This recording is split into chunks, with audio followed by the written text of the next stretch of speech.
Raipur police crime control को लेकर लगातार पैनी नज़र बनाई हुई है। अपराधियों पर लगाम लगाने कई तरह के प्रयोग किए जा रहे हैं। इसी बीच लोकसभा चुनाव भी है, आचार संहिता लग चुकी है, लगातार चेकिंग अभियान चल रहे हैं और इसमें पुलिस को बड़ी कामयाबी भी मिल रही है। हमारे साथ रायपुर के एडिशनल एसपी लखन पवार पटले जी मौजूद हैं और उनसे जानेंगे कि अभी चेकिंग अभियान के दौरान जो नकदी और जेवर प्राप्त हुए हैं उन पर क्या प्रावधान रखा गया है, कितनी राशि लेकर ही आदमी अपने घर से निकल सकता है। सर, आचार संहिता लग चुकी है, लोकसभा चुनाव की रणभेरी बज चुकी है, तो इसको दृष्टिगत रखते हुए पुलिस ने पर्याप्त सुरक्षा व्यवस्था तैनात कर रखी है, जिसमें जितने भी अंतर ज़िले की जो चेक पोस्ट है वहाँ पर बल लगाया गया है और सघन चेकिंग गाड़ियों की जा रही है, जिसमें 4 व्हीलर 2 व्हीलर। इस दौरान हमने 69 लाख रुपए बरामद किए हैं। इसके अलावा लगभग हमने सभी चेक पोस्ट और थानों के माध्यम से 3100 मतलब 3100 लीटर शराब भी पकड़ी है और 81 किलोग्राम गांजा पकड़ा है, 140 ग्राम अफीम पकड़ा है, 936 टेबलेट पकड़े हैं। वैसे ही 66.37 किलोग्राम चांदी पकड़ा है।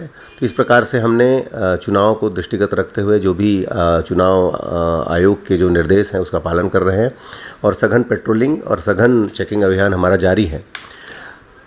इसमें सभी व्यक्तियों के लिए एक निर्देश है चुनाव आयोग का कि यदि 10 लाख से अधिक की रकम यदि किसी के गाड़ी में है या बैग में है तो उसको इनकम टैक्स को रिपोर्ट किया जाए, ताकि वो जांच कर सके कहीं दूसरी जगह का पैसा तो नहीं है, कहीं ब्लैक की कमाई तो नहीं है। तो इस प्रकार से जो इनकम टैक्स के पास भेजा जाता है वो जांच करती है, उसके बाद ही इसमें क्लीन चिट मिलती है। सर, प्रतिबंधित नशीली टैबलेट को लेकर भी आप लोगों की मुहिम जारी है और लगातार केसेस भी सामने आ रहे हैं और आप लोगों की कार्रवाई भी चल रही है। इसके तार कहाँ से जुड़े हुए हैं सर? ये कहाँ से आते हैं प्रतिबंधित नशीली टैबलेट सर? अभी हमने जो प्रतिबंधित टैबलेट है जो कि दर्द के लिए यूज़ होता है और उसको नशे के लिए भी यूज़ कर रहे हैं। तो हमारी जो टीम है इसमें दिल्ली से, नागपुर से, सतना, रीवा से पकड़ के लाई है।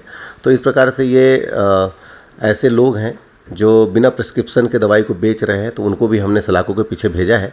तो ये दर्द की टेबलेट है जिसको नशे के लिए यूज़ किया जाता है और जो प्रतिबंधित है, बिना प्रिस्क्रिप्शन के नहीं बेची जा सकती।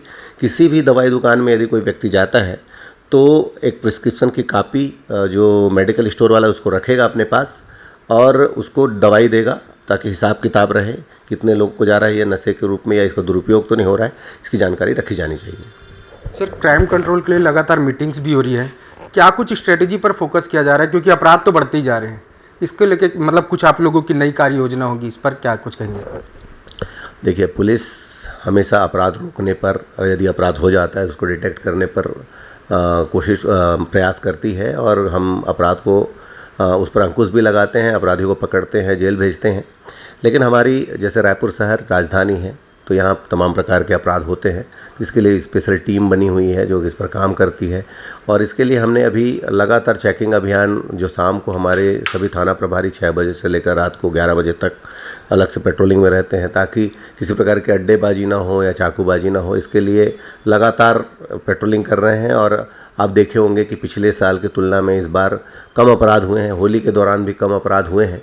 तो निश्चित रूप से पुलिस अपने काम पर जो फोकस कर रही है उस पर कामयाब भी हो रही है। तो ये थे हमारे साथ एडिशनल एसपी लखन पटले जी, जिनका साफ तौर पर कहना है कि रायपुर में अब क्राइम का ग्राफ नियंत्रण में है और आगे भी नियंत्रण में रखने के लिए कई तरह के प्रयोग किए जाएंगे।